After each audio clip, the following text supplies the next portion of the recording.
voilà, de pouvoir je le retransférerai, pardon, aux absents un peu plus tard. Donc, Benjamin Dulon, directeur des relations avec les collectivités locales. Nous sommes là aujourd'hui pour vous présenter le projet d'arrêt du cuivre concernant vos communes. Il y a un petit écho. C'est la glorieuse, je pense. J'ai coupé le micro à la glorieuse. Donc, on est là pour vous présenter le projet d'arrêt du cuivre pour le lot 4 pour lequel vos communes sont embarquées. Donc, c'est une réunion donc, qui est faite par l'opérateur d'infrastructure Cuivre Orange, pour lequel je laisserai Fabien se présenter tout à l'heure, et sur lequel nous avons aussi la présence de l'opérateur d'infrastructure FTTH qui déploie la fibre sur le département. L'objectif, c'est de vous présenter ce projet-là et de répondre à l'ensemble de vos questions. Et je vous propose très rapidement de faire un petit tour de table, en commençant par les présents peut-être sur Mont-de-Marsan. Et dans l'ordre, on va faire le tour. On va commencer par Nicolas, côté Orange. Vas-y, Nicolas. Et bonjour à tous. Donc, moi, je suis Nicolas Martinez. Je suis chef de projet déploiement du réseau FTTH, donc fibre. Ma fonction, c'est de suivre et de piloter le déploiement du réseau en partenariat avec notre partenaire qui est Sogetrel sur le secteur. Bonjour, du coup, c'est Marie-Laure Bout, je suis chargée d'affaires Orange. Et moi, je suis un peu l'interlocutrice locale du secteur pour les Landes. Bonjour à tous, Denis Capdeviol, maire de Huchac et Parentis. Et bonjour à tous, Frédéric Carrère, maire de campagne. Bonsoir, Étienne Maezo, adjoint à la mairie de Geloux. Oui, bonjour, Jean-Jacques Dasté, conseiller municipal sur Campé-de-la-Moulin. Et alors, à distance, je vous propose, je vais regarder, je vais vous demander par ordre d'apparition. Alors, le premier, c'est Fabien Durchetti. Donc, bonjour à tous, donc moi Fabien Durchetti, donc je suis chef de projet pour Orange en tant qu'opérateur d'infrastructure cuivre et j'ai pour rôle donc de coordonner finalement ce chantier de fermeture du cuivre à l'échelle de la Nouvelle-Aquitaine. Alors après, je vois la Glorieuse avec le micro coupé, donc n'hésitez pas à rouvrir le micro. Oui, bonjour. Donc, commune de la Glorieuse, Marc de Valicourt, maire et les adjoints. Ah, vous devez, à côté de la Glorieuse, vous devez avoir deux sources de micro, sûrement sur le PC, peut-être le téléphone. Après, il y a la préfecture qui est présente avec Monsieur Robin. Oui, bonjour, Ludovic Robin de la préfecture. Alors, tout d'abord, je voulais excuser Madame Perrière, la sous-préfète, qui n'a pas pu se libérer pour cette réunion. Et voilà, la préfecture est là pour accompagner Orange dans le déploiement dans l'arrêt du cuivre et le déploiement de la fibre. Et puis, je voulais aussi dire aux collectivités que la préfecture était là en partenariat avec la NCT pour les accompagner dans les difficultés qu'ils pourraient rencontrer durant tout le long de ce projet. Et Philippe Saez, maire de Saint-Martin-d'Aunay. Très bien. Et c'est tout, je crois qu'on a fait le tour. Et je suis en train de me rendre compte, c'est moi ou c'est toi qui partage? C'est moi. Ah, mais j'ai aussi la main sur ton. Ok, allez, je te laisse. Donc, c'est Fabien Durchetti qui est en charge du suivi du déploiement du réseau de l'arrêt, pardon, du cuivre sur la zone amie de la communauté d'agglomération de Mont-de-Marsan, qui va vous présenter ce projet. Fabien. Ok, merci Benjamin. Donc vous avez dû tous recevoir un courrier et ou même un mail avec contenant un kit de communication et voilà l'information de la présélection de votre commune dans le lot de fermeture du cuivre. L'idée de se retrouver aujourd'hui, c'est vraiment de repartager les éléments essentiels de ce projet de fermeture du cuivre. Donc c'est vrai qu'on entend de plus en plus parler dans la presse. L'ensemble des opérateurs d'infrastructures communiquent également, puisque c'est eux qui déploient les réseaux. Et ils en profitent voilà, pour parler de la fin du cuivre, qui sera finalement la suite et le point d'honneur de la fin de leur déploiement. Et évidemment, c'est de recueillir voilà, de vos questions, vos interrogations, parce que et votre position en tant qu'élu, puisque c'est vous qui êtes au plus proche des abonnés finaux qui sont encore sur le cuivre. Et vous allez être sollicité très très probablement par ceux-ci qui vont s'interroger sur parfois la véracité des propos que peut leur tenir leur opérateur téléphonique par par des sollicitations par mail, par téléphone, par courrier. Donc voilà, l'idée c'est que vous ayez vraiment tous les éléments de ce projet de fermeture du cuivre, tant sur les tenants que sur le planning, et que vous puissiez voilà, y répondre. Et évidemment, c'est un moment de partage où on vous laissera la main pour poser vos éventuelles questions. Et donc, ça tombe bien que l'opérateur d'infrastructure fibre Orange soit présent pour voilà, répondre aux questions sur la partie des déploiements FTTH. Alors, donc là, on repart de la phase de partage. Donc, vous allez voir, on va vous présenter un planning. L'idée, c'est de fermer le réseau cuivre à horizon 2030. Alors, on n'a pas voulu tout fermer d'un coup en France, on l'a fait par étapes. Évidemment, c'est tout ça pour concorder au plan France Très Haut Débit qui est finalement d'arriver à un déploiement du réseau fibre optique qui sera quasiment terminé en 2025. Et donc, on le fait par lot. Et là, on a eu le lot 1, le lot 2, le 3. On arrive maintenant au lot 4 sur lequel on a sélectionné un certain nombre de communes dans lesquelles vous faites partie. Et on est dans ce qu'on appelle une phase de partage, puisqu'on vient, voilà ce que je disais, partager votre présélection et recueillir voilà, vos éventuelles remarques sur le sujet. Et évidemment, donc il y aura une officialisation qui sera faite, hein, alors sur une autre maille, j'ai envie de dire, puisque la gouvernance de ce projet, elle se fait à deux échelles, à l'échelle locale, donc comme on se voit aujourd'hui, et à l'échelle nationale, où tous les acteurs nationaux se rejoignent, dont l'ARCEP, qui est le gendarme des télécoms, qui validera la liste définitive de ce lot 4. Voilà, pour vous notifier également. Alors, hop, je passe directement à la vue d'ensemble finalement de ce projet, hein. Donc, ce projet, il est collectif. Il regroupe donc tous les acteurs du milieu, donc donc on retrouve finalement hein, l'ensemble des acteurs qui sont autour de ce pont. Donc moi et Benjamin qui représentons l'opérateur d'infrastructure cuivre, qui donc nous fermons ce réseau cuivre. On va le faire voilà, de façon progressive et on anticipe le plus possible, donc 3 ans, hein, puisqu'on a un délai de 3 ans avant la fermeture d'une ville au cuivre. Et on l'anticipe voilà, par le biais de ces phases de partage, par le biais de ces phases de lancement, et on communique avec l'ensemble des acteurs qui sont donc les opérateurs d'infrastructure, hein, qui est Orange aujourd'hui, qui est représenté par Nicolas, qui eux déploient la fibre hein, sur vos zones, puisque justement pour fermer une zone au cuivre, il faut que la fibre soit déployée sur l'ensemble du territoire. Donc on verra qu'il y a quelques cas particuliers hein, sur certaines maisons qui ne peuvent pas ou qui sont difficilement raccordables, pour lesquelles donc, on s'assurera qu'une solution de substitution existe. Et c'est là que les opérateurs commerciaux interviennent, puisque c'est eux qui ont pour rôle de proposer des solutions de substitution, mais également ils ont toute la notion d'accompagnement de leurs clients sur le cuivre, hein. Je rappelle donc les trois casquettes qui sont l'opérateur d'infrastructure fibre, l'opérateur d'infrastructure cuivre et la casquette d'opérateur commercial. C'est bien trois casquettes différentes qui sont bien séparées, c'est des rôles différents.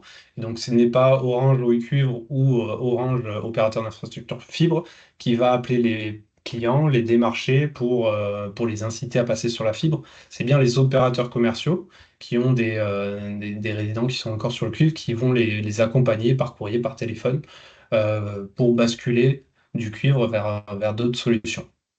Et évidemment, la fibre dans un premier lieu, si c'est possible. Donc après, autour des acteurs, on retrouve donc les clients finaux qui migreront, mais également l'ARCEP qui crée les conditions réglementaires, les pouvoirs publics hein, qui accompagnent. Ludovic Robin est présent de la préfecture. Et donc vous, les élus locaux, qui finalement êtes en lien avec l'ensemble de ces acteurs également, qui avait suivi depuis plusieurs années le déploiement des réseaux de fibre optique et qui avait un rôle de proximité et finalement une information de vos administrés. Et on va le voir un peu après, mais vous avez aussi sûrement des moyens, des canaux de communication qui peuvent permettre voilà, d'informer les gens encore plus précisément. Je pense que plus on fera de communication sur le sujet, plus on sera efficace. L'enjeu, évidemment, et de ne pas se retrouver avec des gens qui n'ont pas été informés de la fin du réseau cuivre et qui se retrouvent coupés de leurs services, et notamment donc les personnes qui sont voilà, isolées, à qui on pense fortement sur les fermetures techniques qui interviendront dans plusieurs années. N'hésitez pas à me couper s'il y a des questions, Benjamin, s'il y a des questions sur ça, tu me coupes. Non, n'hésitez pas. Alors, il y aura une phase de questions à l'issue de la réunion, hein, sur des questions tout à fait opérationnelles que vous posez ou qui ont été remontées par vos administrés. Pour autant, s'il y a des choses qui vous paraissent pas claires, n'hésitez pas à nous interrompre, hein, sur la présentation, là. Ouais, donc là, on retrouve les différentes étapes, hein. Donc, aujourd'hui, pour info, hein, il y a 36 millions de locaux qui sont raccordables au FTTH, à la fibre, et il y a encore 11 millions de personnes qui sont sur le réseau cuivre. Donc évidemment, ça se fait par étapes, c'est ce que je disais, on a eu des obligations légales. Le but final de ce projet d'arrêt du cuivre, c'est qu'il y ait 0 client sur le cuivre en 2030. Et pour ça, on s'est mis d'accord avec l'ARCEP pour le faire par étapes. Et donc, 4 étapes qui sont très importantes. La première, c'est la notification de la fermeture du cuivre, hein. C'est le courrier finalement que vous avez reçu qui dit dans 3 ans, le cuivre fermera sur votre commune. Et après, on a 2 jalons réglementaires qui sont très très importants et qu'on répétera au cours de cette réunion, qui sont la fermeture commerciale et la fermeture technique. Donc, pour être plutôt simpliste, hein, la fermeture commerciale, c'est l'arrêt de la commercialisation. Donc, c'est la date finalement à laquelle plus personne ne pourra prendre un nouveau service sur le cuivre. Et la fermeture technique, c'est l'arrêt de tous les services sur le cuivre. Donc, ça veut dire qu'entre la fermeture commerciale et la fermeture technique, bon, pour le lot 3, il va se passer 1 an. Et entre ce temps-là, sur ce temps-là, sur cette année, entre la fermeture commerciale et la fermeture technique, on ne pourra pas prendre un nouveau service sur le cuivre. Par contre, l'ensemble des abonnés qui seront sur le cuivre pourront y rester et prendre le temps de migrer sur une solution du type fibre optique. Et évidemment, dans un 4e temps, c'est souvent là où on a aussi beaucoup de questions des élus, c'est la dépose du réseau. Donc ça va se faire évidemment à la maille des nœuds de raccordement abonnés, hein, des fameux répartiteurs téléphoniques. Donc ceux-ci, ils alimentent plusieurs communes, et tant qu'on n'aura pas fermé l'ensemble des communes qui alimentent ce répartiteur téléphonique, on ne pourra pas déposer l'ensemble du réseau cuivre. Alors, souvent, ça vous impacte directement, hein, parce qu'on parle d'armoires qui sont sur les trottoirs. Il y a également des bâtiments qui regroupent des équipements téléphoniques qui vont être désinvestis petit à petit. Il y a également des poteaux, hein, qui ne sont pas utilisés par la fibre. Donc ceux-là, ils seront déposés. Évidemment, j'anticipe une question qu'on nous pose systématiquement. Les poteaux qui supportent la fibre optique seront bel et bien entretenus et conservés par l'opérateur Orange d'infrastructure.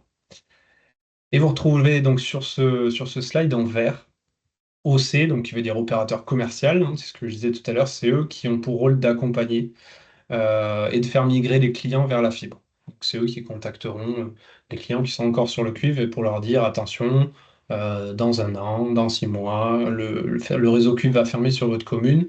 Il est important d'anticiper pour pas que, voilà, si tout le monde attend le dernier moment, on risque d'avoir ce qu'on appelle une sorte de goulot d'étranglement avec voilà, tout le monde qui veut migrer et des opérateurs commerciaux qui peuvent pas forcément suivre. Donc voilà, le maître mot est d'anticiper cette transition et cette migration vers la fibre.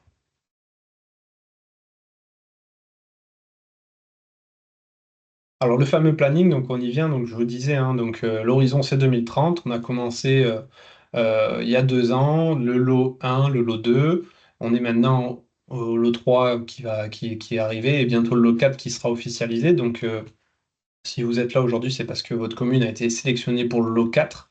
Et donc vous retrouvez finalement par colonne les fameux jalons qu'on parlait, donc la phase de partage, hein, pour laquelle on se voit aujourd'hui, hein, qui a commencé au T2 2024, hein, qui se déroule jusqu'à octobre. Le jalon de la fermeture commerciale, donc qui se trouvera le 31 janvier 2026 pour l'ensemble des communes du lot 4. Hein. C'est la fameuse date que je vous disais, hein, la fermeture commerciale, date à laquelle on ne peut plus prendre d'abonnement sur le cuivre. Ça sera le 31 janvier 2026 et comme vous pouvez le voir, finalement, ça sera la même date pour les lots 5, 6 et 7. Tout ça parce que c'est le 31 janvier 2026 qu'aura lieu la fermeture commerciale nationale. Donc, ce qui veut dire que finalement, sur tous les territoires, dans toute la France, il ne sera plus possible de prendre un nouvel abonnement sur le cuivre à partir du 31 janvier 2026. Le second jalon, c'est la fermeture technique. Donc là, c'est l'arrêt complet des services cuivre sur votre commune. Et donc pour le lot 4, ça aura lieu en janvier 2028. Et donc après, vous retrouvez des estimations de volume, hein. L'idée, c'est vraiment de le faire progressivement. On a essayé de faire une phase de transition pour apprendre, pour expérimenter, pour voir comment ça se passe. Donc on a des petits lots 1 et petits lots 2 avec, voilà, on avait 210 000 logements à l'échelle nationale sur le lot 1. Sur la Nouvelle-Aquitaine, par exemple, sur le lot 1, c'est 14 communes. C'est 10 communes en Corrèze et 4 en Charente-Maritime. Donc vous voyez, on expérimente. On fait des petits volumes et voilà, où on arrivera finalement sur les 4 derniers lots avec 75% des logements qui seront concernés. Et les Landes ne sont concernées qu'à partir du lot 3. Il n'y avait pas de communes sur les lots 1 et 2. C'est ça. Donc là, ça c'est un slide qui finalement vous détaille parce que c'est une question qui revient assez souvent, c'est comment sont sélectionnées les communes dans ces différents lots de fermeture du cuivre, hein. Donc on a beaucoup de critères, dont le déploiement de la fibre, évidemment, c'est ce que je disais tout à l'heure, il faut qu'une commune, pour qu'on puisse la fermer au cuivre, elle soit bien déployée sur la fibre. Donc il y avait même un critère d'éligibilité, hein, sur les premiers lots qui était de 95% de complétude. Donc c'est-à-dire qu'il fallait qu'une commune soit déployée à plus de 95% pour qu'on puisse la sélectionner dans un lot. Donc ça, c'était vraiment le critère prépondérant. Mais on a vraiment d'autres critères, hein, puisque c'est une sélection qui se fait à la maille nationale avec voilà, des écoulements locaux. Mais on avait donc ces critères-là. Donc si je les liste, c'était donc la disponibilité de la fibre par commune. Donc ça, c'est ce que je viens de citer. Le volume d'accès cuivre encore actif et la progression du parc. Donc finalement, on a sélectionné des communes qui n'avaient pas trop de lignes cuivre. Donc on avait des communes qui historiquement, voilà, les clients ne veulent pas trop passer sur la fibre. Ou alors voilà, il y a des choses particulières qui font que les gens n'ont pas migré, ou alors que le déploiement FTTH a été très très récent. Et donc on a, lors de la sélection, vu voilà, ben, un grand nombre de clients encore sur le cuivre. Donc on a évité de sélectionner ce type de communes. On avait également des critères de récupération de matériel. Vous savez, le réseau cuivre, c'est un réseau qui est voilà, très vieillissant, qui consomme aussi beaucoup d'énergie. Je ne l'ai pas dit tout à l'heure parce que c'est vrai qu'on en entend beaucoup parler, mais le réseau cuivre, il consomme 3 fois plus d'électricité que le réseau fibre. Il est beaucoup moins performant.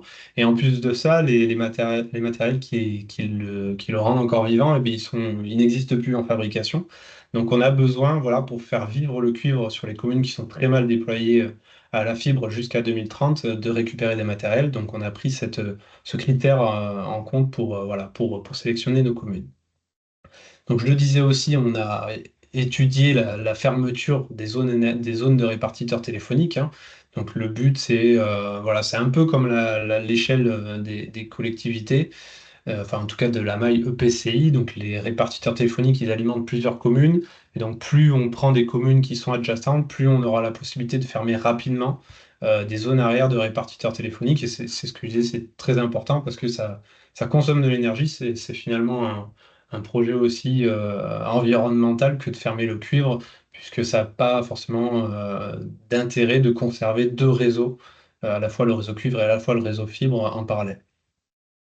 On a également pris en compte donc, la qualité de la boucle locale cuivre, hein. Donc c'est des communes qui étaient très impactées. Vous avez peut-être déjà entendu parler de câbles enterrés qui alimentent certaines communes. Des communes, voilà, pour lesquelles il y a aussi des fortes zones de vol de câbles, avec voilà, de la qualité de service qui est très médiocre. On les a privilégiés. Et après, voilà, on a des critères qui là, pour le coup, sont obligés d'être appliqués. C'est la présence des opérateurs commerciaux, hein. Il faut que les personnes qui sont encore sur le cuivre puissent migrer avec leur opérateur sur la fibre. Et on a une question de représentativité des OI fibres. C'est-à-dire qu'un OI fibre qui déploie 40% du territoire doit être représenté à cette valeur sur les communes qui sont sélectionnées au cuivre. Voilà, donc ça fait beaucoup de critères. Ce qui fait que, ouais, il y a certaines communes qui sont sélectionnées et pas d'autres.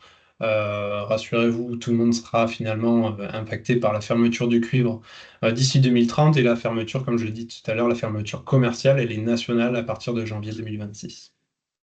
Monsieur Robin, vous avez une question? Oui, vous avez dit au début de la présentation là que, enfin, pour le lot 3, l'un des premiers critères, c'était que les communes soient couvertes à 95%. Et ça a plus l'air d'être le cas, c'est ça? C'est ce que j'ai cru comprendre?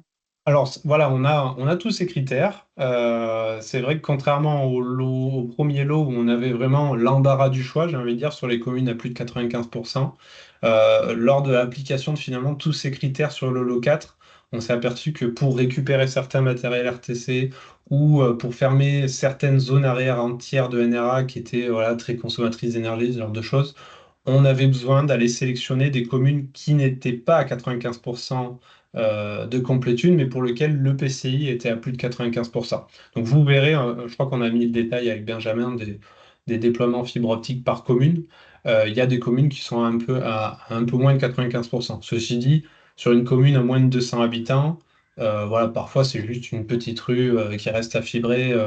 Et c'est pour ça aussi qu'on inclut hein, dans cette phase de partage l'opérateur d'infrastructure qui peut donner des billes aux communes qui le souhaitent sur, voilà, sur l'avancement du déploiement FTTH. Et finalement rassurer parce que bon, on est en novembre 2024, la fermeture commerciale elle est en janvier 2026. Ça veut dire que finalement, les déploiements FTTH doivent se terminer d'ici là. Voilà, ça fait quand même un peu plus d'un an pour les opérateurs d'infrastructure de ce lot 4 pour terminer leur déploiement. Et quand il reste voilà, une centaine de prises, ça reste en général tout à fait concevable.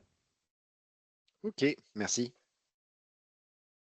Donc après, voilà, les étapes. Donc ça, c'est la présélection. Et donc le partage avec le régulateur, effectivement, c'est l'ARCEP qui valide ces communes qu'on vient vous partager aujourd'hui. Et si l'ensemble des acteurs, hein, parce que la phase de partage, elle est à destination des élus, mais aussi des OI, aussi des OC et aussi de l'ARCEP. Et effectivement, si tous les acteurs valident cette liste de communes du lot 4, voilà, on aura une officialisation des communes telles qu'on vous la présente d'ici janvier 2025. Donc, voilà, je reviens en visibilité finalement ces deux jalons hein, qui sont la fermeture commerciale et la fermeture technique avec les enjeux qui transparaissent. Donc en janvier 2026, c'est ce que je l'ai dit, on ne peut plus commercialiser, enfin plus aucun opérateur commercial ne pourra commercialiser une offre sur le cuivre.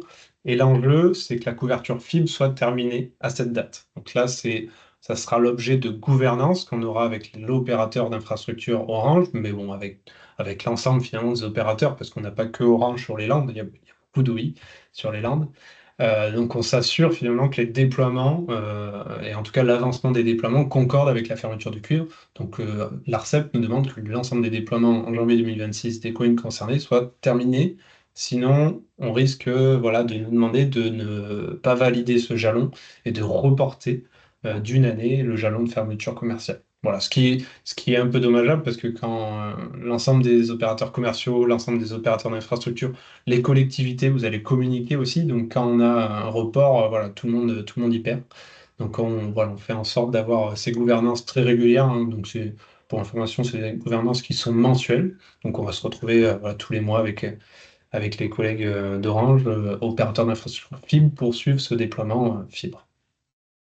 Et donc le second jalon, donc je disais janvier 2028, c'est à la date à laquelle on ferme le cuivre. Et donc c'est à partir de là que le réseau cuivre sera démonté. Alors pour aller un peu plus en détail, donc sur le lot 4, donc sur la CA de Mont-de-Marsan, donc il y a 9 communes qui sont concernées, quasiment toutes représentées aujourd'hui, hein, de ce que j'ai cru comprendre. Il en manque peut-être une ou deux. Qui sont déployés massivement par Orange. Alors, il y a ce qu'on appelle des petites zones dentelles. Je pense qu'il y a des petits quartiers ou quelques maisons qui sont déployées par Altitude Fibre 40. Donc, c'est des exceptions. Donc, on retrouve ici voilà, le taux de complétude qui est de 95% de complétude. Donc, ça veut dire que 95% des logements sur cette zone sont déployés au FTTH. Voilà, et après, j'ai affiché le reste à faire. Finalement, ça veut dire que c'est 853 logements qui doivent être déployés par Orange d'ici janvier 2026. Et si on regarde un peu plus en détail, c'est ce que je vous disais, monsieur de Vicrovine, le taux de complétude de FTTH IPE par commune n'est pas forcément à 95%. Par contre, on retrouve un taux voilà, de complétude de la commune qui est à plus de 95%. Et c'est ce que je disais aussi sur les critères. On appelle ça des tâches de léopard, mais on essaye finalement de prendre des communes qui sont juxtaposées pour pouvoir plus facilement fermer notre réseau cuivre par la suite. Voilà, ce qu'on a fait là, bon, mis à part les 3 communes qui sont un peu séparées, mais qui permettent, voilà, qui sont très probablement alimentées par le même nœud, qui permettront, voilà, de déposer assez rapidement des répartiteurs et des armoires de sous-répartition. Donc ça, c'est ce tableau, on vous partagera hein, les slides hein, où on retrouve finalement le nombre de logements publiés. Alors, je ne l'ai pas dit, hein, c'est peut-être un peu technique, mais la base de référence de ces déploiements FTTH, c'est un fichier qui s'appelle l'IPE, qui est un fichier Excel qui partage l'ensemble des opérateurs d'infrastructure fibre vers l'ARCEP et qui permet de voir le nombre de logements ciblés et le nombre de logements déployés. Et ce qui permet finalement de calculer, en faisant le rapport des deux, le taux de complétude, c'est-à-dire le nombre de logements raccordé sur le nombre de logements qu'il va falloir raccorder dans un temps donné. Voilà, donc on retrouve par exemple sur Boug 427 logements publiés et 402 logements déployés. Donc la différence, finalement, c'est ce qui fait voilà, le reste à faire sur cette commune, les un peu moins de 6%. J'avance, n'hésitez pas à poser des questions. Donc finalement, hein, c'est ce pourquoi on vient vous voir. Vous êtes des élus sur vos communes et vous avez un double rôle. Je le disais tout à l'heure, un rôle de proximité, hein, un rôle d'information avec des moyens de communication que nous on a également, mais voilà, on vous fait plus confiance qu'un opérateur. Voilà, vous avez été élu en général vous avez été élu par vos concitoyens et ils vous font confiance et ils viendront très probablement vous solliciter en cas de doute sur ce projet. Donc vous avez un rôle essentiel et c'est pour ça qu'on vient voilà, vous informer sur le projet de fermeture de cuivre. Et vous avez un second rôle qui est un rôle de facilitateur. Ça, je pense que Orange ou Wi-Fi pourra en parler mieux que moi. Il y a aussi des blocages qui se font sur le déploiement de la fibre optique par des problématiques d'élagage, par des problématiques de refus de syndic de déployer la fibre. Et finalement, votre rôle, il est central sur ce sujet, puisque vous pouvez, dans certains cas, permettre de faire accélérer le déploiement. Donc là, bon, c'est le planning de la phase de partage, voilà, donc qui n'est pas forcément très intéressant, mais vous retrouvez donc le jalon de la phase, donc du début de la phase de partage, hein. Donc vous avez reçu normalement le courrier de lancement de la phase de partage et de sélection de votre commune dans vos boîtes aux lettres à partir du 14 juin. Et donc cette phase de partage, hein, pour lequel, je le disais, on partage vers tous les acteurs, se déroule jusqu'au 30 novembre. Donc à partir de là, les retours de l'ensemble des acteurs sont consolidés et donc on retrouvera en multi-accept de novembre un partage de la liste et une officialisation qui devrait se dérouler autour de janvier 2025. Et vous retrouvez voilà, les deux petites étoiles de fin avec les deux jalons, la fermeture commerciale en janvier 2026 et la fermeture technique en janvier 2028. Et on vous a remis, évidemment c'est aussi très important, vous retrouverez sur les slides qu'on vous partage l'ensemble des référentiels documentaires. Alors il y en a beaucoup, parce que je disais, le projet il est très cadré. Il y a un référentiel technique avec l'ensemble des étapes du projet, hein. Donc ce référentiel technique, il est bordé par ce qu'on appelle des cahiers de fermeture du cuivre. Donc il y en a une dizaine qui détaillent chaque étape du projet de fermeture du cuivre, hein, donc de la sélection des communes voilà, au déroulement de la fermeture commerciale et de la fermeture technique. Et vous retrouvez également des choses qui sont, finalement, plus on avance dans les lots de fermeture de cuivre, plus on a des documents qui sont bien faits. On a aujourd'hui des mementos et des guides pratiques à destination des élus qui ont été réalisés par le ministère de l'Économie, des Finances et de la Souveraineté industrielle, qui permettent, voilà, en un coup d'œil, de retrouver toutes les infos qu'on vous a partagées. Évidemment avec un logo de la Marianne qui n'est pas celui d'Orange, puisque c'est des documents qui ont été élaborés par le ministère et qui vous permettent voilà, aussi, par le biais de FAQ, de foires aux questions, de répondre à vos interrogations. Et donc on vous a remis voilà, les sites officiels, évidemment, qui parlent et qui traitent de ce sujet. Et je crois que c'est tout pour moi. Je regarde quand même. En synthèse, si je peux prendre un peu le relais, Fabien, Vas-y, Benjamin. retenir, c'est un projet de changement de technologie. On passe du cuivre à la fibre, comme à une époque, au niveau de la télé, on est passé du hertzien à la télé numérique terrestre, à la TNT. Donc, c'est juste le média qui change pour tous les apports qu'on peut avoir aujourd'hui au niveau de la fibre, contrairement au cuivre qui ont été exposés en partie par Fabien. Ce qu'il est important aussi de retenir, et si on reste sur ce slide-là, c'est que la communication, effectivement, est très importante sur ce projet-là. J'ai envie de dire, c'est plus un projet de communication qu'un projet technique. Ça veut dire que une personne qui n'est pas sensibilisée à ce projet d'arrêt du cuivre, quand elle va être appelée par son opérateur commercial pour changer et migrer vers la fibre, il peut y avoir des objections de sa part pour dire ah ben non, enfin, je vois pourquoi il m'appelle, il veut me vendre autre chose ou quelque chose de plus, et donc non, je ne migre pas. Le risque, c'est qu'on ait un goulet d'étranglement quand il va falloir qu'on arrive à la fermeture technique, où là, tout le monde se rend compte que voilà, il faut qu'ils avancent. Il peut y avoir des personnes aussi qui procrastinent et qu'on risque d'avoir un embouteillage, un peu comme lors des vacances, quand tout le monde part en même temps. Et c'est ce qu'on souhaite aussi éviter. Et aujourd'hui, l'acteur de confiance, comme l'a dit Fabien, c'est bien les collectivités. Et donc, le rôle qu'on vous demande dans le cadre de ce projet-là, c'est bien de pouvoir passer le bon niveau d'information à vos administrés au travers des médias que vous avez à disposition, quels qu'ils soient. Et pour ce faire, on vous accompagne sur les documents que vous avez sous les yeux qui vous permettent d'avoir une communication neutre à destination de l'ensemble de vos administrés. Et donc, c'est cette information-là qui est importante.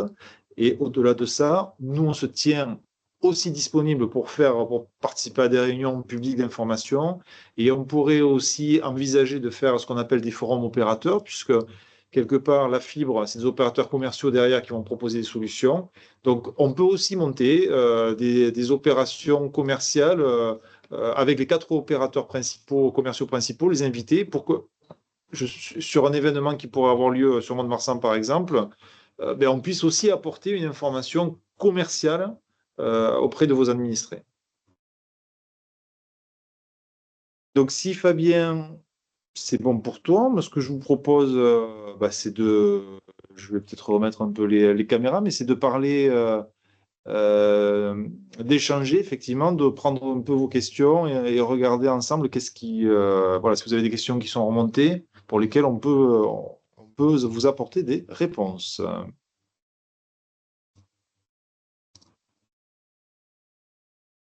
Je n'arrive pas à mettre les participants, c'est pas possible. Oui, bonsoir, Philippe Saez, maire de Saint-Martin-de-Donay. Tout d'abord, est-ce qu'on pourra disposer de la présentation que vous avez faite? Oui, je vais vous envoyer la présentation et je vous enverrai aussi le lien vidéo que vous puissiez éventuellement réécouter. Merci. Merci pour cette première question. J'en ai une juste derrière. Je suppose que vous allez piloter l'avancement des travaux sur chaque commune pour les 5% qui restent dans les communes. Est-ce qu'on pourra être informé de cet avancement de manière à pouvoir éventuellement vous aider pour lever les derniers blocages? Alors, peut-être que Fabien, tu peux arrêter peut-être la présentation, qu'on voit l'ensemble des personnes à l'écran. Si tu peux la fermer. Très bien. Alors, pour répondre à votre question, qui c'est qui fait de l'écho? C'est la Glorieuse. Alors, désactiver. Très bien, merci. Oui, pour répondre à votre question, donc on va lancer des comités opérationnels entre l'opérateur d'infrastructure cuivre et l'opérateur d'infrastructure FTTH réguliers pour s'assurer du bon avancement du projet. Bien sûr, on peut vous donner une information, donc sachez qu'on interagit aussi dans le cadre, par exemple, du déploiement de la fibre avec M. Carrère, mais on pourra monter ponctuellement des réunions d'information pour vous tenir informé de l'avancement au besoin, ou tout simplement vous envoyer peut-être le compte-rendu des réunions que l'on peut faire des comités de suivi de ce projet. Je ne sais pas si ça répond à votre question. Oui, ça répond tout à fait à la question, hein. C'était juste pour savoir si on allait être associé tout au long de la démarche. Alors, il y a à côté la Glorieuse. On autorise le micro. Alors, côté la Glorieuse, le micro est toujours désactivé, loupé. Je n'ai plus la main là, sur l'activation du micro. Non. Il faudrait que vous activiez. Ah, c'est bon.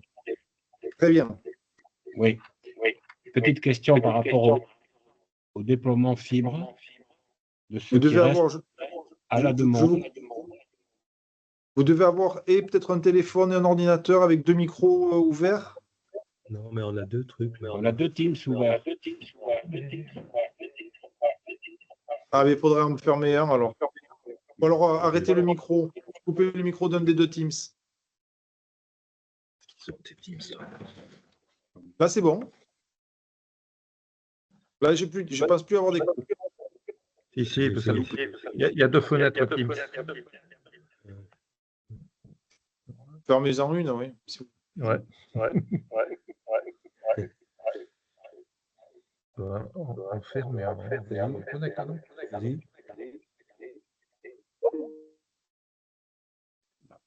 Alors là, on vous a encore.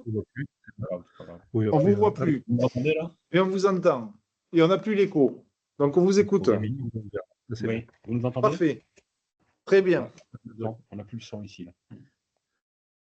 Nous, on vous entend. Allô, Est-ce que vous nous entendez? Oui, on vous entend. On ne les entend plus. Je montre le son de la télé au cas où. Ouais, on vous entend. Hein. Ah, ça y est. Vas-y, encore. Vous entendez?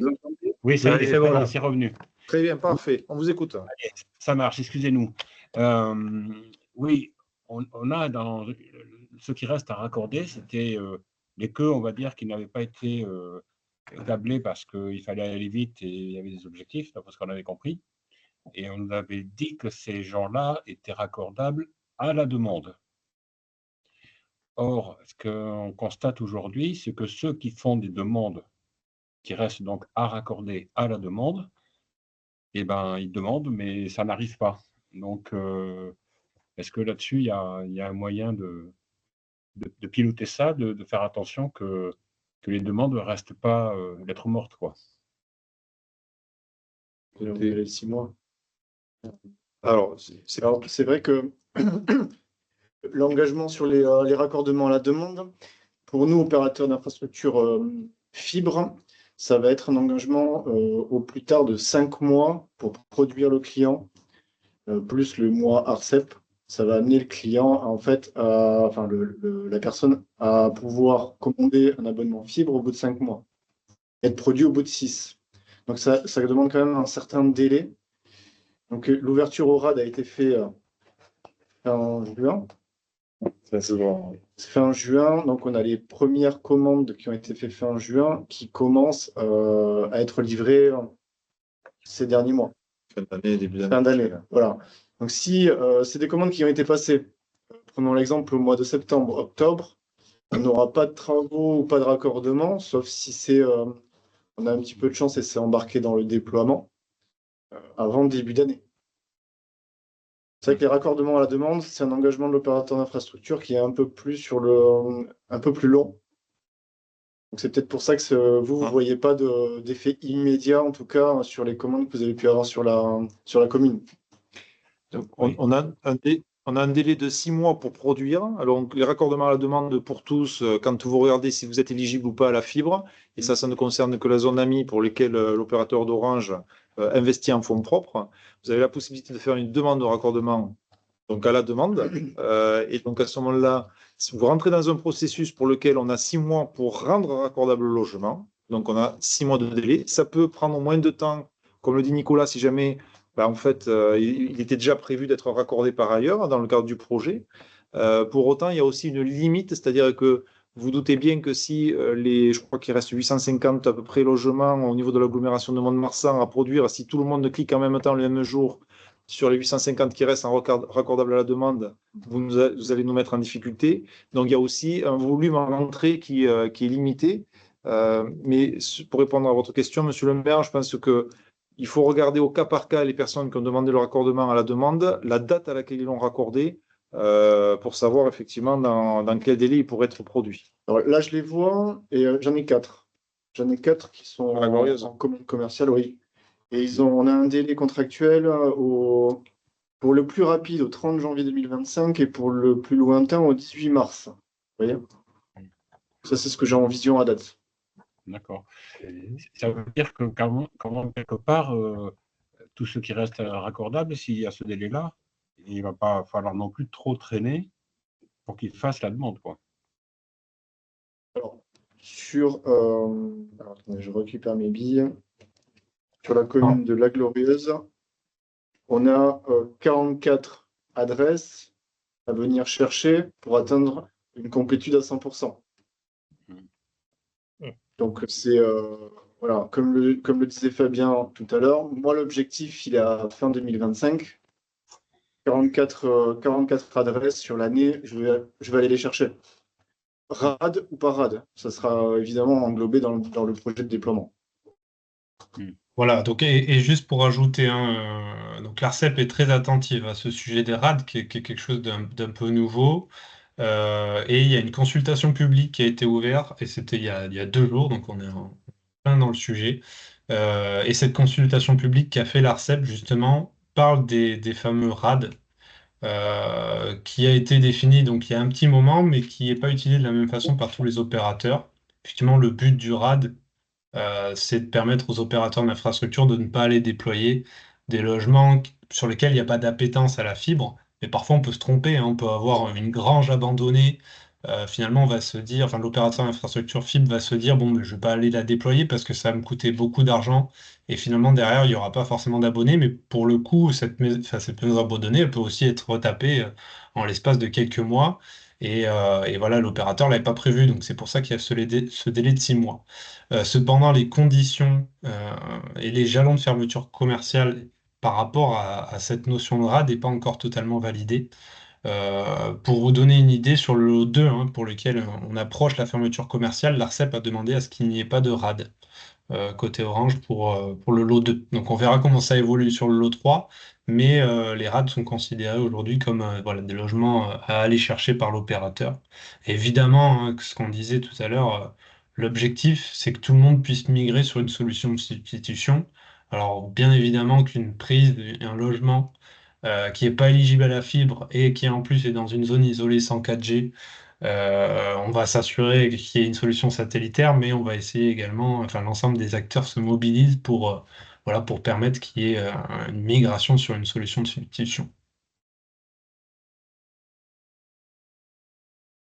Question. Pour la commune de Geloux, il y a un certain nombre de logements qui ne sont pas encore déployés. Est-ce que le planning existe? Parce que j'ai eu plusieurs fois des questions des habitants pour savoir quand c'est accordé à la fibre. J'ai posé la question et en fait, j'ai aucune réponse. Alors, je ne sais pas si le planning existe. S'il n'existe pas, je ne sais pas quoi leur répondre. Ça, c'est ma première question. C'est un peu c'est la question qui est assez récurrente, et je la comprends, hein. Mais pour nous, c'est très compliqué d'avoir une vision sur un planning. Alors, moi, je peux répondre. Je peux avoir l'information sur le mois qui suit, parce qu'évidemment, nous, notre partenaire, il a besoin de prévoir ses chantiers, de prévoir ses études. Donc là, je peux lui demander, il va me donner, j'aurai une vision sur ce qui va se faire le mois d'après.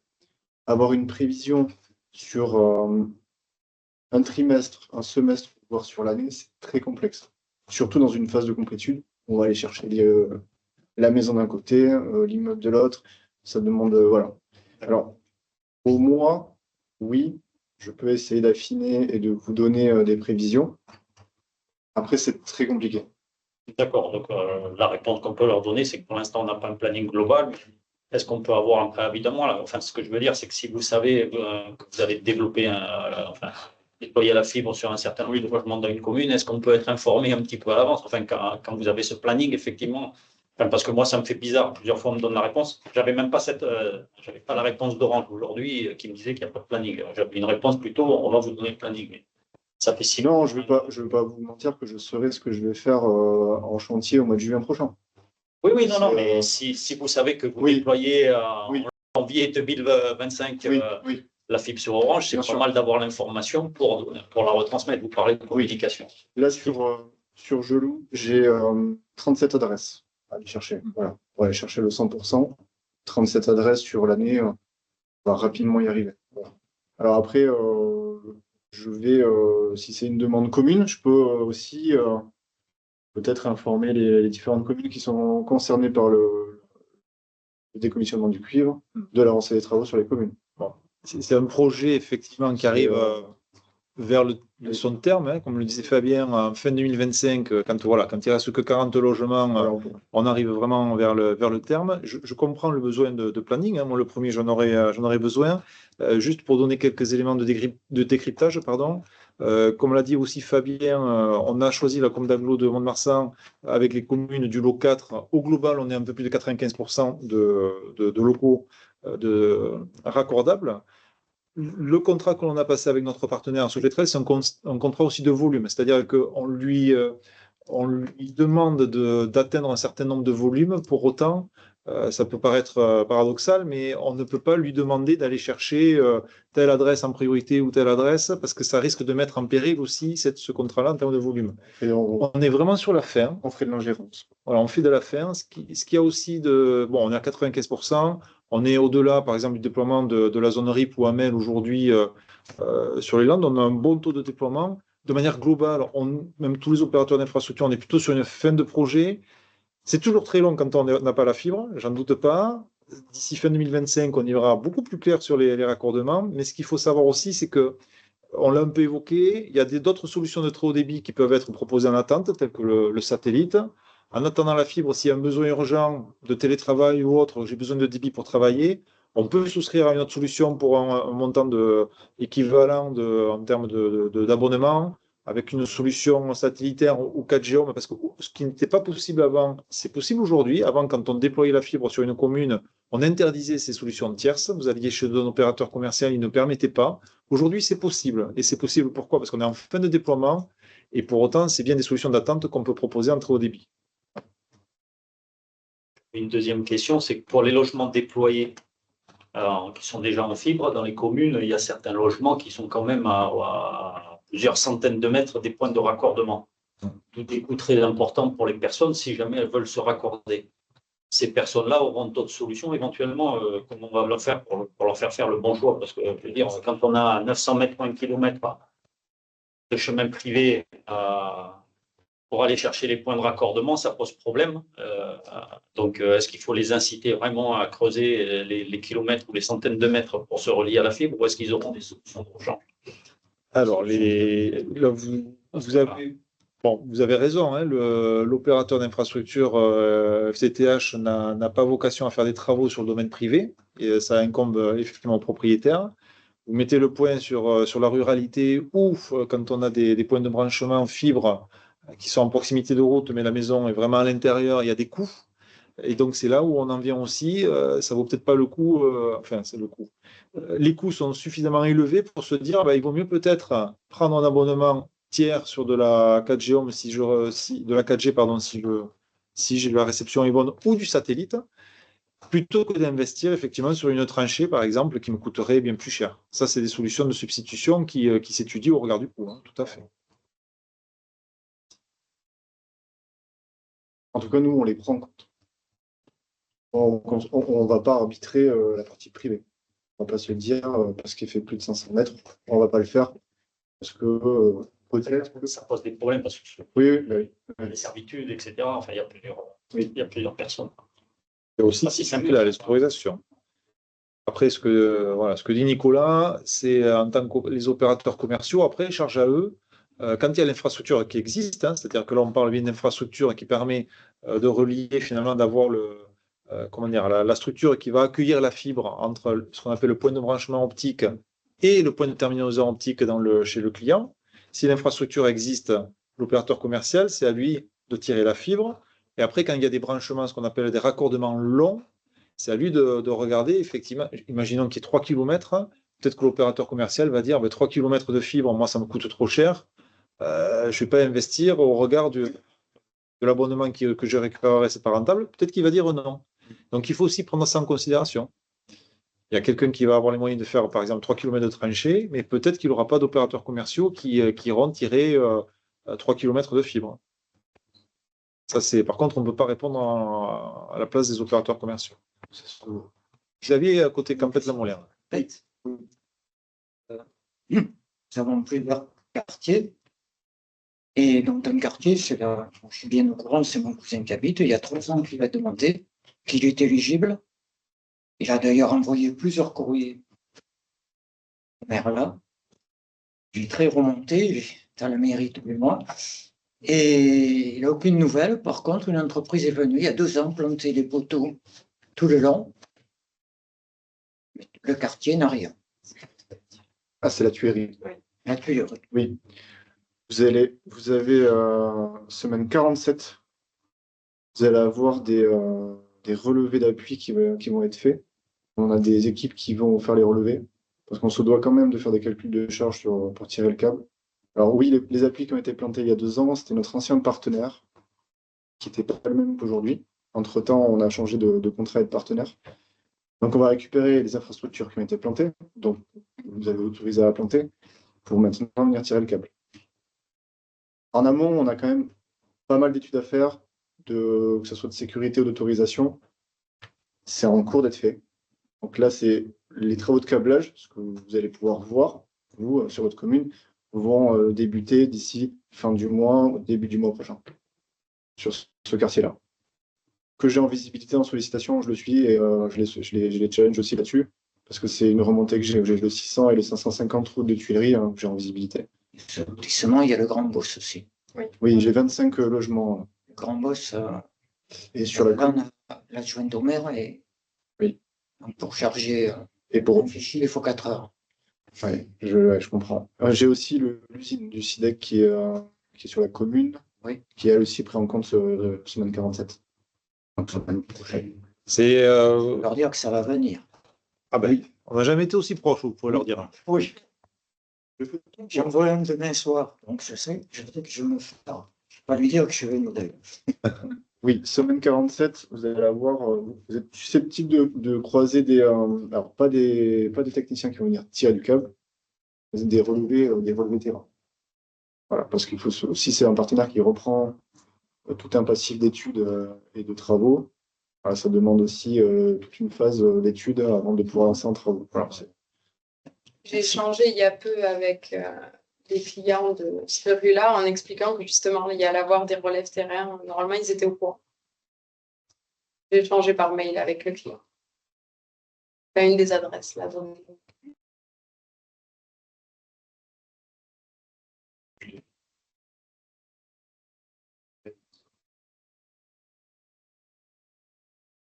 Est-ce qu'il y a d'autres questions? Là, on voit qu'il y a des questions autour du déploiement de la fibre, ce que je comprends. Hein. Donc, bon, comme il a été dit, hein, donc c'est Orange qui investit en fonds propres pour déployer sur la zone AMI.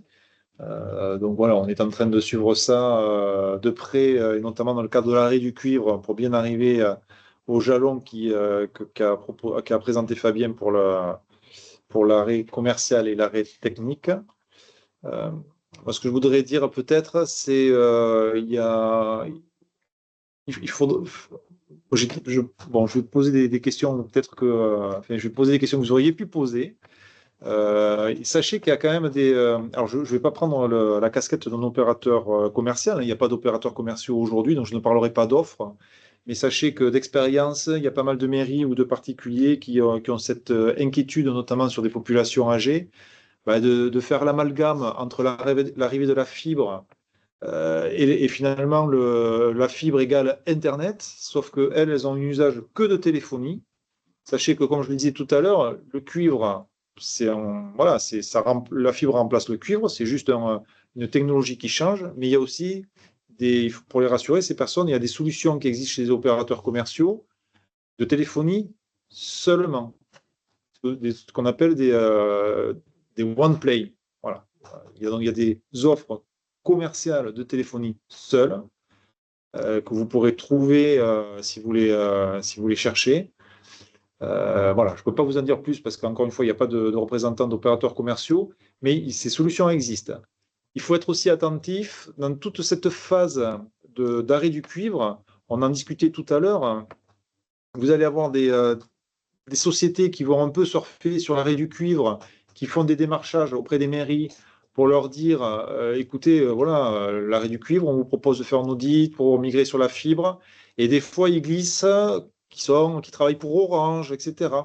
Non, on a des partenaires, effectivement, mais ils sont très limités, qui peuvent effectivement intervenir pour notre compte, qui sont habilités à faire des propositions Orange, hein, donc ils demandent à Orange de faire des propositions. Donc attention effectivement aux propositions que vous pourriez avoir si vous n'avez pas encore migré sur la fibre, des sociétés qui vous les proposent. Assurez-vous que ce soit bien des sociétés qui ont pignon sur rue, hein, pas des Parisiens ou autres.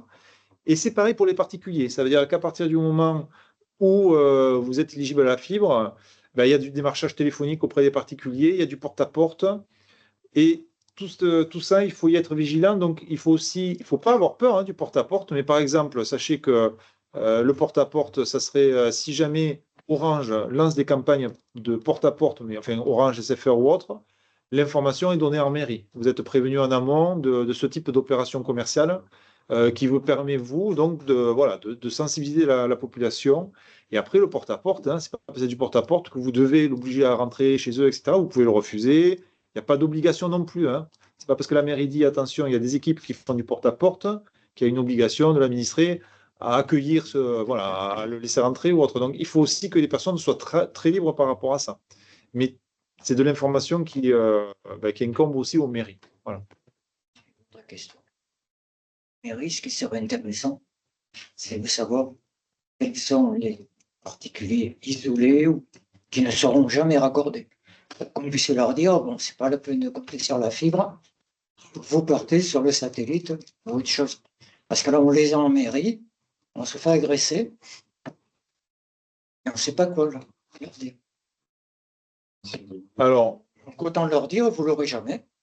Il y a deux réponses. Alors, la première, ça ne répond pas tout à fait, mais sachez que un an, et sous contrôle de Fabien, un an avant la fermeture technique des lots, sont communiqués aux mairies ce qu'on appelle les prises cuivre encore actives. C'est-à-dire que les personnes qui n'ont pas migré sur la fibre. Voilà, parce qu'il peut y avoir des personnes qui sont passées à côté, qui n'ont pas d'infos ou autre, peu importe, mais voilà, qu'on puisse aussi avoir l'appui de la mairie pour avoir des actions un peu plus ciblées vers ces personnes-là. Donc, ça, c'est le premier élément de réponse. Le deuxième, ça revient un peu à la question de M. Mazot, c'est du bon sens. C'est-à-dire que on ne peut pas dire qu'il y aura 100% des logements qui seront raccordables pour des raisons évidentes. C'est-à-dire que je souhaite que vos communes continuent à croître hein, pour vous, qu'il y ait de plus en plus de logements. Et aussi, il y a le fait qu'il y a des habitats aujourd'hui qui ne sont pas du tout raccordés, pour lesquels on a déposé les poteaux, ils n'ont plus de lignes cuivre, mais qui sont rachetés parce qu'aujourd'hui, le télétravail permet à des personnes d'accéder à racheter des fermes ou autre, bon, peu importe. Ces personnes-là, par exemple, on peut imaginer qu'ils ne seront jamais raccordés parce qu'ils sont isolés, ils n'ont pas été pris en compte dans le projet initial et ils sont très éloignés. Et on en revient aussi à savoir, si je veux me raccorder, où est le point de vue? Est-ce qu'il est effectivement à 50 mètres de la maison et j'ai une tranchée à faire avec de 50 mètres et je la fais et je suis en capacité de la faire? Ou est-ce que, comme il a été dit, il y a des terrains privés qui ne m'appartiennent même pas, pour lesquels il faut que j'ai des droits de passage, de servitude. Donc là, ça devient plus complexe. Donc il y a des solutions, enfin il y a des situations, on va dire, géographiques qui parlent d'elles-mêmes, où ça sera compliqué. Mais encore une fois, il n'y a pas que la fibre. Le très haut débit, on l'a associé à la fibre. Il y a des solutions au niveau du satellite aujourd'hui qui sont très performantes. Hein. Enfin, je ne veux pas que ça soit négatif. Hein. Il y a des solutions satellites aujourd'hui qui répondent aux besoins du très haut débit. Pas que la fibre. Ou la 4G. Sur Campette la Molaire, de moi, ce que j'ai aujourd'hui en visibilité, je ne vois pas de cause de non-déploiement sur le reste à faire. Ça demande juste à être étudié et à partir en travaux. Aujourd'hui, rien d'évident. Je dis peut-être que demain, sur le terrain, en faisant la part des choses, en faisant les études, en faisant le calcul des coûts, de la complexité technique, voilà. Il se peut qu'il y ait quelques adresses dans ce cas-là. À première vue, sur Campette la Molaire, j'en ai pas. C'est un très bon élément de réponse. Ça ne veut pas dire qu'un nouvel habitant. Non, mais je prends des. C'est difficile, hein. J'ai aussi contact avec vous, avec les maires pour ces sujets-là, et je comprends que oui. Est-ce qu'il y a d'autres questions? Sachez qu'une fois qu'on aura fini la réunion, ce ne sera pas terminé, hein. C'est-à-dire qu'on reste joignable S'il y a des questions qui n'ont pas été posées, vous êtes toujours à temps de revenir vers nous, pardon. Sur la fibre. Oui, sur la fibre ou sur des questions autour du cuivre, hein, bien sûr. Je regarde si on a la fibre. Ah oui, si on a la fibre, bien sûr, Frédéric. Mais il y a toujours de la 4G, hein. On n'est pas en zone blanche ici, même si je sais que dans certaines communes, c'est difficile. On va partager nos contacts. Bien sûr. Oui, alors je donnerai les contacts dans le compte rendu, l'ensemble des contacts au T Orange. Bon, et écoutez, s'il n'y a pas d'autres questions, je vous propose que nous en restions là. Je vous remercie pour votre présence et je vous enverrai l'ensemble des documents, donc la présentation, le lien vidéo et les contacts assez rapidement. Les prochains points seraient dans combien de temps à peu près?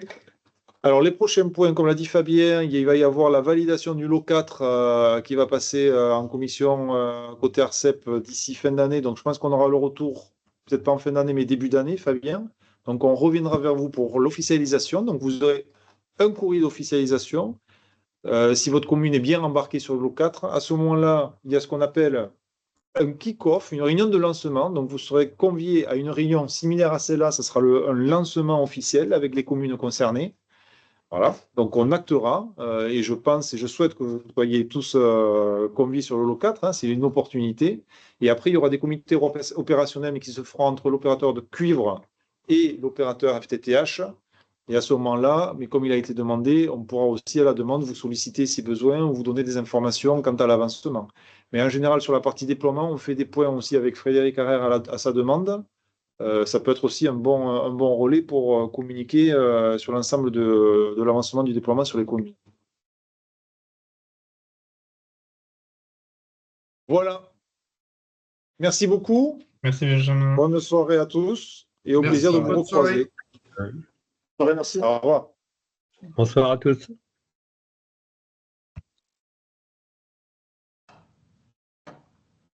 Arrête l'enregistrement et je serai tout seul.